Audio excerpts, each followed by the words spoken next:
interrupter programming. This is a national emergency. Important details follow.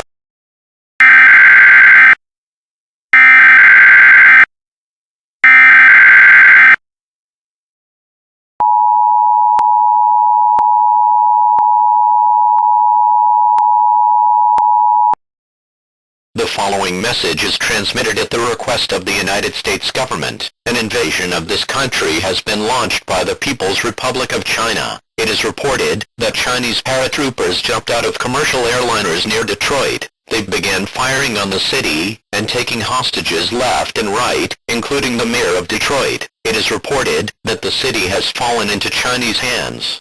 NORAD has detected that a second wave of the Chinese invasion is inbound and is expected to arrive soon. This wave appears stronger and is also carrying rocket launchers that can hit anywhere. Chinese soldiers are in control of commercial planes across the United States. While unconfirmed, it is believed that Russian forces may be in on this invasion too. It is unknown where the second wave will hit.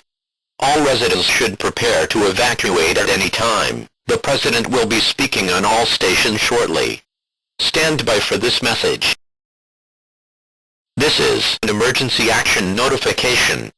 All broadcast and cable systems will transmit this emergency action notification message. This station has interrupted its programming at the request of the White House to participate in the emergency alert system.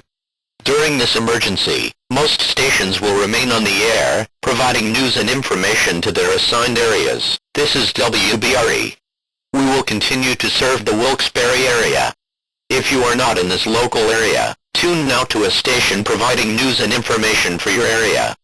Do not use your telephone. The telephone lines should be kept open for emergency use. The emergency alert system has been activated.